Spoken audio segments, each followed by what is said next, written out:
सबसे पहला, अभी वैसे बहुत से लोग करेंगे नहीं लेकिन फिर भी करना चाहिए, कि व्यास के आगमन से पूर्ववत ही आ जाइए। आप आज भी आ गए थे, पर कल से भी ये नियम पक्का रखना है कि व्यास के आगमन से पूर्व ही आपका आगमन कथा पंडाल में हो। ये एक शिष्टाचार का भाव है। व्यास जी वृंदावन से आए कथा सुनाने के लिए, तो उनके आगमन से पहले हम आकर के हम अपना स्थान ग्रहण करें। हमारे सब संगीतज्ञ यहाँ पर हनुमान चालीसा का पाठ करते हैं, उसका पाठ करो, अपने गुरु मंत्र का पाठ करो, अपने गुरुदेव का स्मरण करो, अपने इष्टों का स्मरण करो। कोई नहीं है तो माता पिता का स्मरण करो, अपने पूर्वजों का स्मरण करके आप कथा में बैठिए। आपके लिए बहुत आसान लगता है कि बगल में घर है, निकल के आ गए, बैठ गए कथा में, लेकिन भागवत जी कहते हैं भाग्योदयेन बहुजन्म समर्जितेन सत्संगमं च लभते पुरुषो यदा वै अज्ञान हेतु कृतमोह मदान्धकार नाशं विधाय हि तदोदयते विवेक। आपको बहुत आसान लगा होगा, गाड़ी में बैठ के, बाइक पे बैठ के, या कैसे भी आ गए कथा में, पर कथा के भाव में प्रवेश करना, इसके पीछे कितने लोगों का हाथ होता है आप नहीं जानते। आपके गुरु की कृपा, आपके इष्टों की कृपा, आपके पूर्वजों की कृपा, आपके माता पिता की कृपा, आपके पूर्व जन्म के पुण्य, सब एक साथ जब फलीभूत होते हैं, तब सत्संगमं च लभते पुरुषो यदा वै, तब सत्संग की प्राप्ति होती।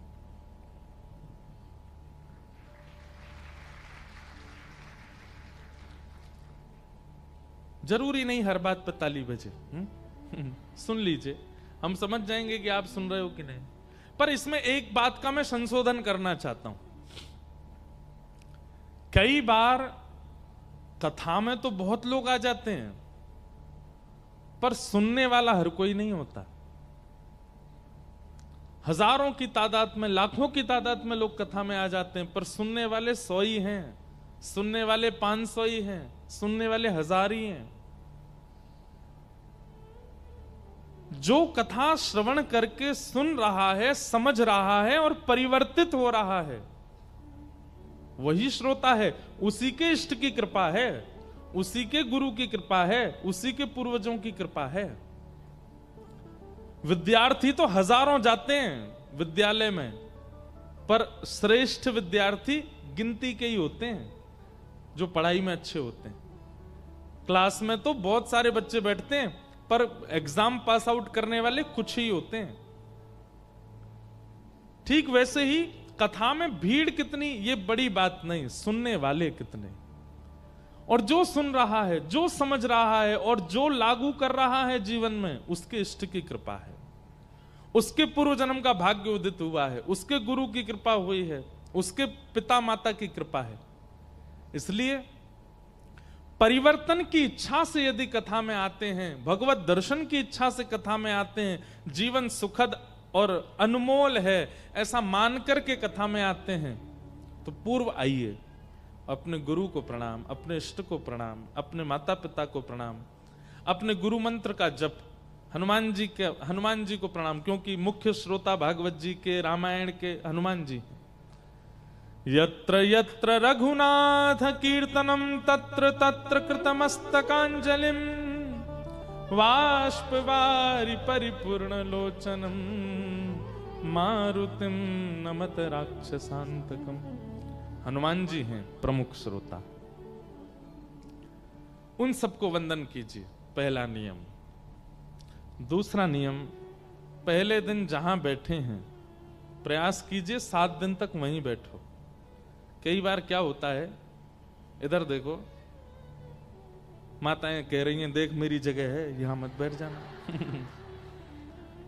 हमारी बात सुनो, उसके पीछे कारण क्या है।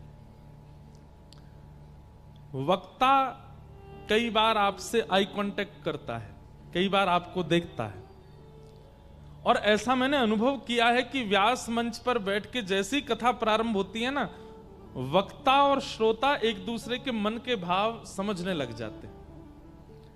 अब श्रोता यदि स्थान परिवर्तित करता रहता है, इधर उधर कहीं भी बैठता रहता है, तो वक्ता से उसका जो कांस्टेंट एक लगाव है वो नहीं बन पाता।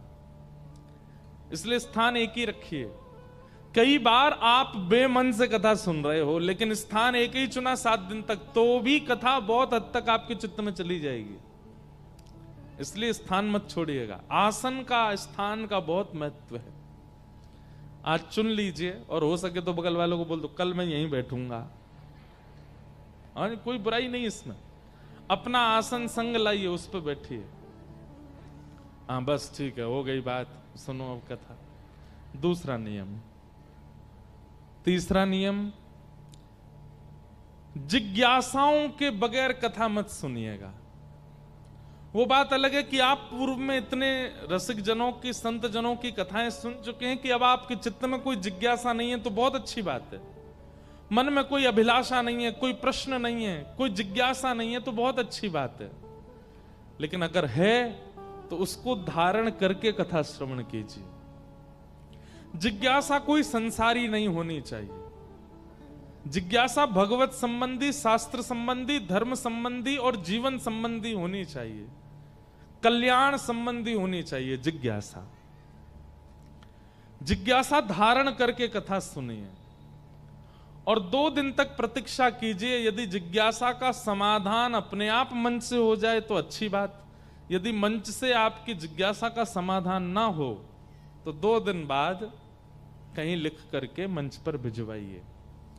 आपके जो प्रश्न हैं, जो जिज्ञासा है, आने से पूर्व यहां दीजिए, हम आके पढ़ लेंगे। अगर गुरु कृपा से उत्तर आता होगा तो आपको देंगे, नहीं तो अपने गुरुजनों से पूछ करके आपको उत्तर देंगे। जिज्ञासा धारण कीजिए। हमारे शास्त्र आज्ञा करते हैं कि ज्ञान जिज्ञासा के पात्र में ही टिकेगा।